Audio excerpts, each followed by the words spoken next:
Nakatanggap si Padre Florentino ng isang sulat galing sa tenyente ng Guardia Civil na nagsasabing, "Minamahal kong kapelyan, katatanggap ko pa lamang ng isang telegram ng komandante na nagsasabing, Espanyol escondido casa Padre Florentino, cojera rememitera sivo muerto.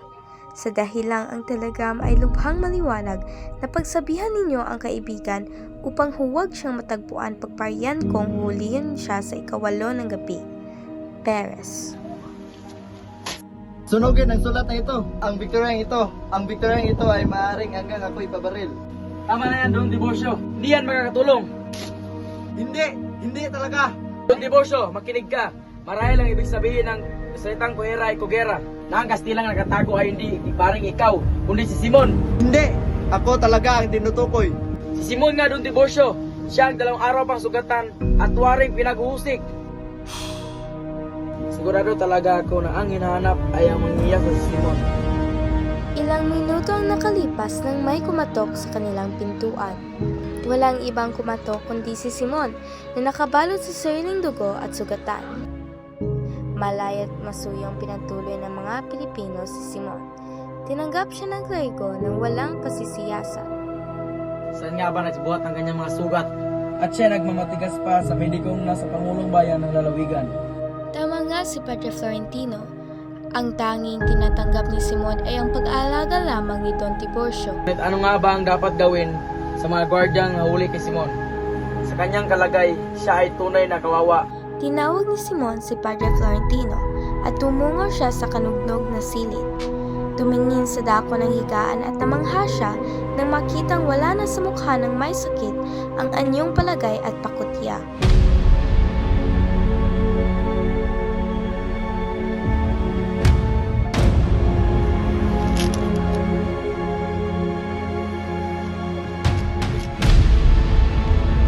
Anong ginawa mo, Simon? Teka lang, maghanap mo na ako ng lunas. Huwag na, Padre. Ito na, wala yan. Ganan ko. Hindi maaari. Ang totoong pangalan ko ay Crisostomo Ibarra. Ha? Isinalaysay ni Simon kay Padre Florentino ang totoo niyang pagkatao at ang kanyang mga pinagdaanan. Patawarin ka ng Diyos, anak. Alam niyang hindi mo ito lahat ginusto. Alam kong nasilaw ka lang sa galit at paghiganti. Kagustuhan niyang lahat ang nangyari.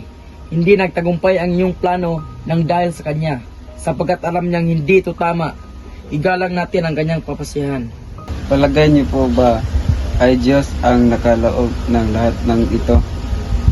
Walang makakapagsabi ng inisip ng Diyos. Ngunit, kailanman hindi siya naghahangad ng masama para sa atin. Kung gayon, bakit hindi niya ako tinulungan? Sapagkat mali ang iyong pamamaraan. Pag-ibig lamang ang nagagawa ng dakila. Bakit ako pinarurusahan at hindi ang mga masamang namamahala? Kailangan alugin ang lalagyan para humalimuyak ang bango. Maraming salamat, Padre. Ngayon ay payapa na ang aking kalooban. Kinuha ni Padre Florentino ang kayamanan ni Simon at nagtungo sa talampas.